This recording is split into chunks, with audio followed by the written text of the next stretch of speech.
Hello, welcome back to Metalhead Nation Garage. I'm Chris, your host. Hey, if you give us a thumbs up down there at the bottom of the screen and subscribe to the channel.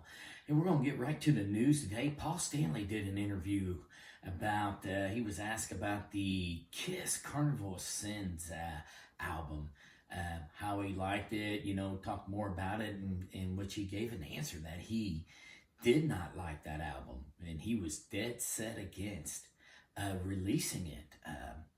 He just didn't. It was a grungy type album, and he really didn't like the sound. He said he didn't want a second-rate Soundgarden album. So, but Gene Simmons really wanted to do the album and do that music, so. He gave in to Gene and the album was released. So kind of surprising news there. They really never fought that much to me, but anyways, Paul said he was dead set against it. And maybe that's why they don't do much of that album on tour also. Pretty wild news there. But moving on to some, hey, I want to do a little trivia here on this episode. Motley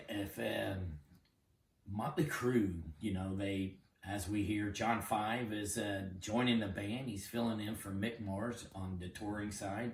So I wanted you guys to leave in the comments, tell me through the years, the members of Motley Crue. Again, the trivia question today is, tell us the members of Motley Crue through the years. All right, and we'll move on to other news here today.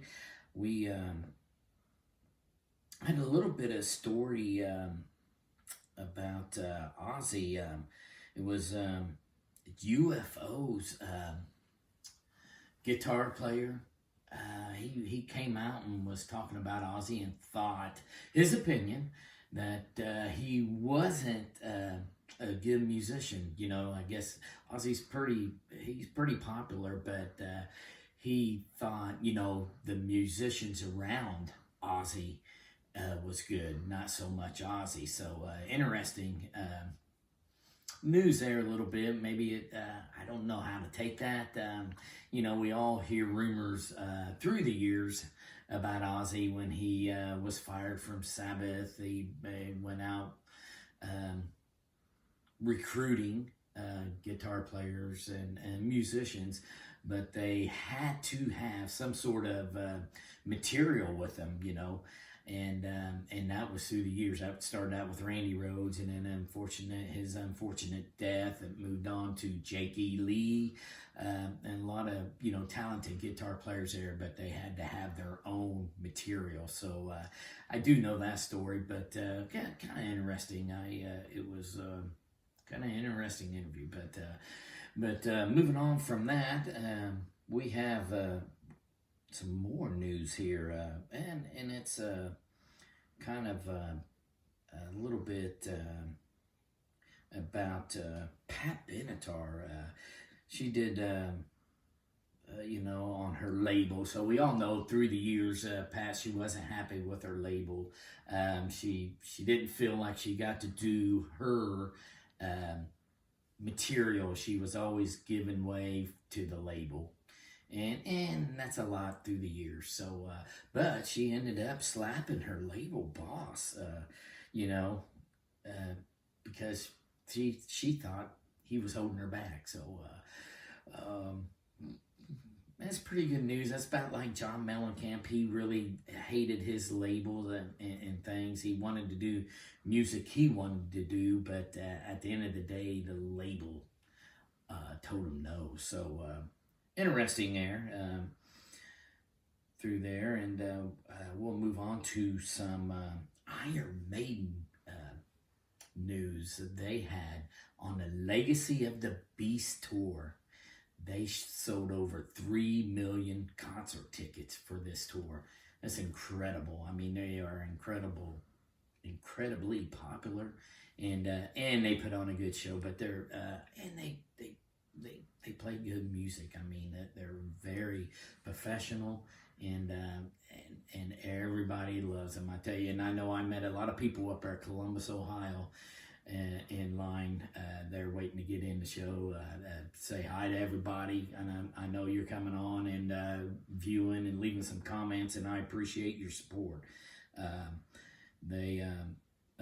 Other news here. We did have Stephen Pearcy, Ratt's lead singer. He is getting his own coffee line. Wow. So everybody's kind of getting in that business. They're either selling alcohol or they're selling coffee. It's pretty popular. But wanted to give that bit of peace. And Pearcy's out on tour also.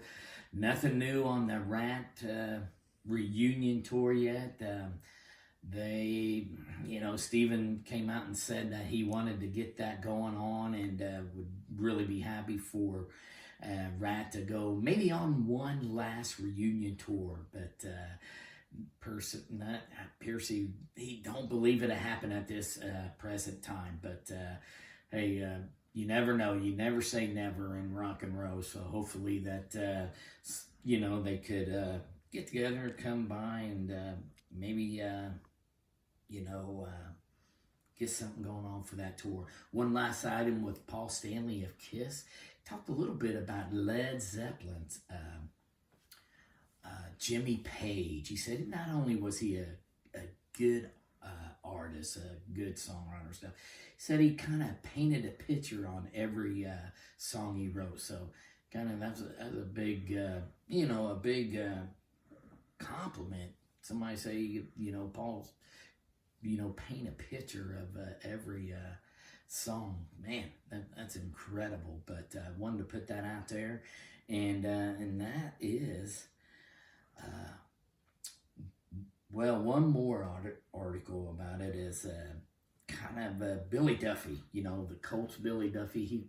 He lives out in L.A. now, and he kind of got into the political arena there. He said he loves L.A., loves down there, loves everything, loves the the clubs and things going on, but he hates the political atmosphere and people out there in L.A. He said, in his own words, they California politics has ruined everything out there in California. So hey, that'll be it for this edition of Metalhead Nation Garage. Again, give us a thumbs up if you like us and subscribe to the channel.